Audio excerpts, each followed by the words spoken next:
This section here I'm always terrible at. I mean, no pianist should talk about these kind of things in front of an audience, but I do want to say what I'm thinking about here. That kind of works more or less, yeah, hopefully, maybe. Things like caffeine or just any related drinks. Hi everyone, welcome back to another video. Today is Friday the 21st of March. We are exactly 24 hours now before the concert. By the way, I just see now it's also World Day for Glaciers and World Poetry Day. So do with that as you like. And since I only have 24 hours now, today will not be like practicing passages, but today is going to be like a checklist to know what I have to pay attention to tomorrow, how I want to go through each variation. Obviously at this point it should be clear that I'm not going to achieve everything I want to with these variations, but I'm completely fine with that. I'm playing also other repertoire in this concert that I'm very familiar with. I have included it as a fun challenge. And since it's my concert, if it goes wrong, it will be just my responsibility. Let's think about what's important just 24 hours before a performance in general, and then specific, of course, to my case, what do I need to think about tomorrow? Generally speaking, what do I think is important before a performance?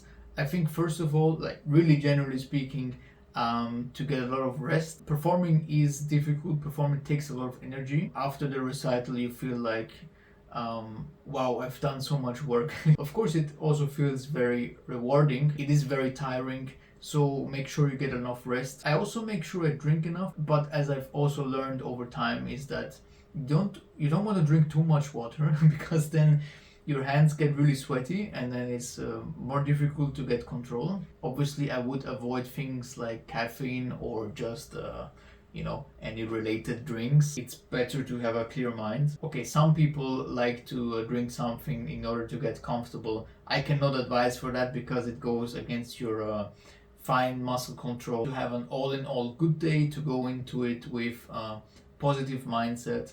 We're here to make music anyways, not to this is not a competition.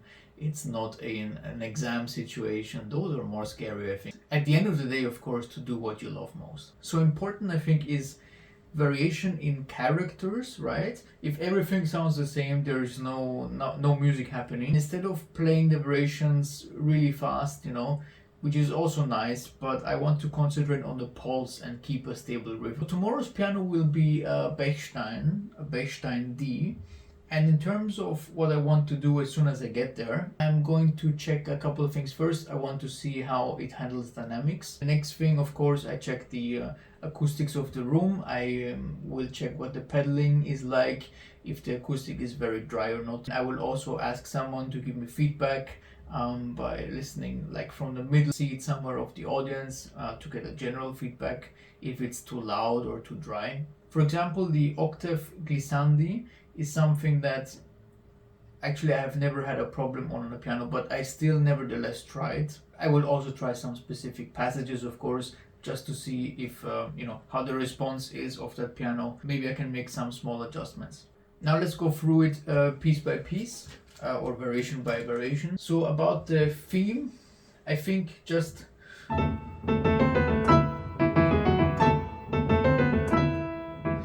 not troppo presto is going to be my main goal.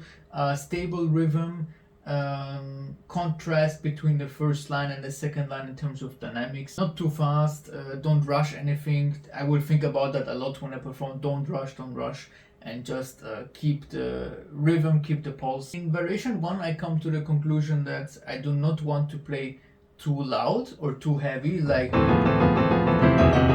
but I will keep it more like sforzando on the note, but then generally more capriccioso, I think.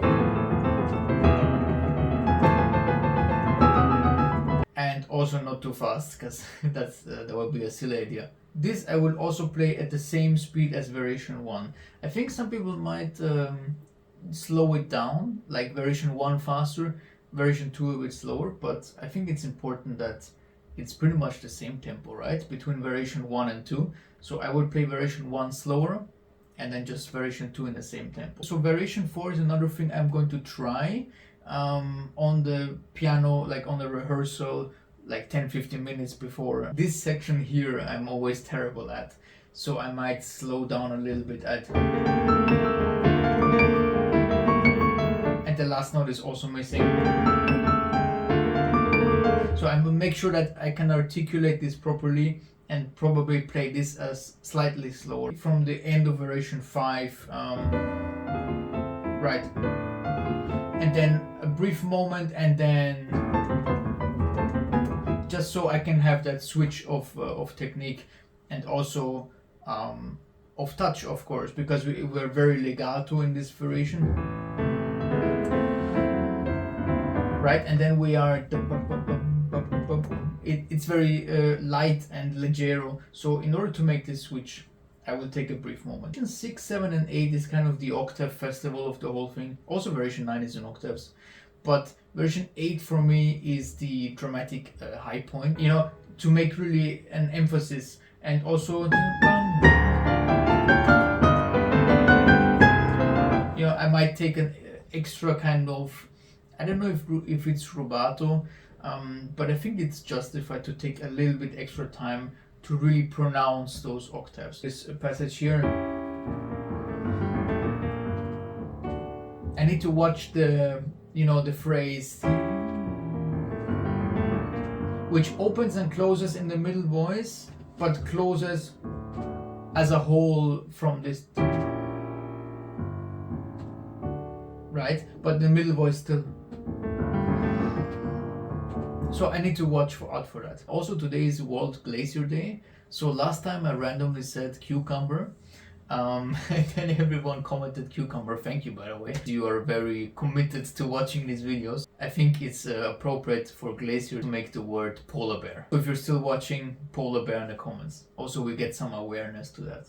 Variation 11 is difficult because I need to get the right tone. So the balance between the right and left hand here are crucial, and I have to say I didn't pay enough attention to that until just recently. Actually, the left hand is the espressivo,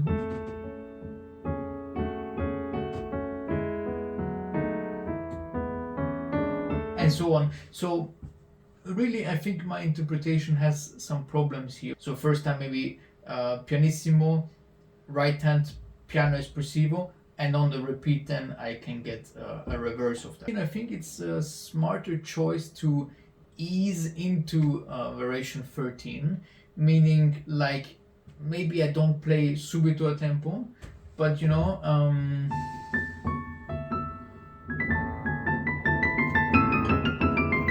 and then, you know, I kind of get into it. The first time I play this repetition, and so on, I will test how good it goes, and on the second repeat I will put the hammer down in case it goes well. So first time will be kind of the testing period. I mean, no pianist should talk about these kind of things in front of an audience, but I do want to say what I'm thinking about here. So I will have the first time be a bit of a test, and the second time, if it goes well, I will put the hammer down and really go for it. Okay, variation 14, that's the big one.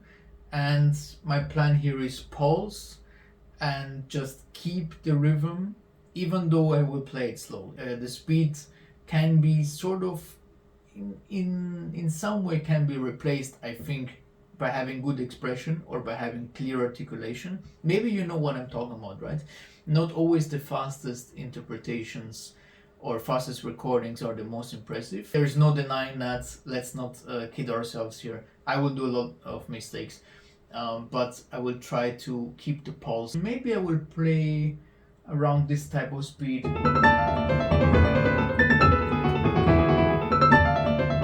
I think that kind of works more or less, yeah, hopefully, maybe. The last page, I really want to bring out the left hand here and the lower right hand.